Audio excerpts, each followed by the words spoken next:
Sveiki, dārgie skatītāji! Mani sauc Toms, un šī ir Energošova padomu studija. Pie mums šodien ciemos Marta. Marta, ko tu mums šodien pastāstīsi? Jā, Tom, man ļoti patīk kārtība, un šodien es jums pastāstīšu par to, kā kopt veļas mašīnu.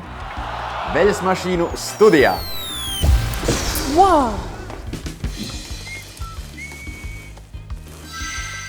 Tā, Marta, stāsti. Mums ir šāda skaista veļas mašīna.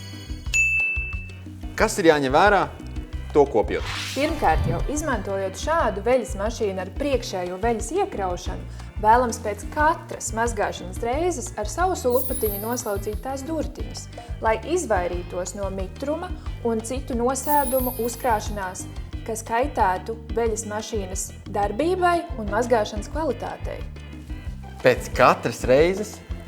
Žēl gan, ka veļas mašīna nevar pati sevi nomazgāt. Lai izvairītos no ūdens noplūdes vai aizsprostošanās, laiku pa laikam jāpārbauda, vai ūdens padeves gumijas šļūtenēs nav plaisu vai nodiluma. Šādi var personīgo akvaparku vannas istabā uztaisīt.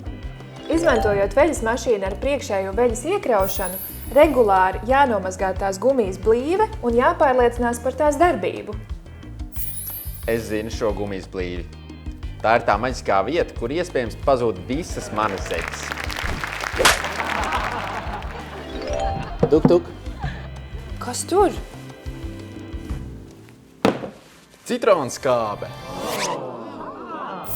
Citronskābe ir dabai draudzīgs veids, kā likvidēt kaļķakmens nosēdumus, kas izveidojušies veļas mazgāšanas tilpnē. 2 paciņas citronskābes jāieber tilpnē un ierīci jāieslēdz augstākajā mazgāšanas temperatūrā. Cikla beigās vēlams vēlreiz izskalot tās tilpni, ieslēdzot skalošanas režīmu. Kopumā jāpievērš uzmanība ne tikai veļas mašīnas kopšanai, bet arī efektīvai lietošanai.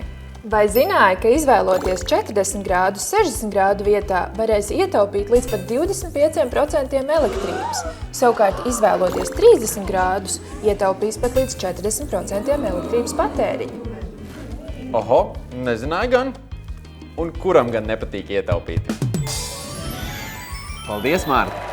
Ceru, ka jums noderēs šie veļas mašīnas kopšanas padomi. Uz tikšanos nākamajā reizē!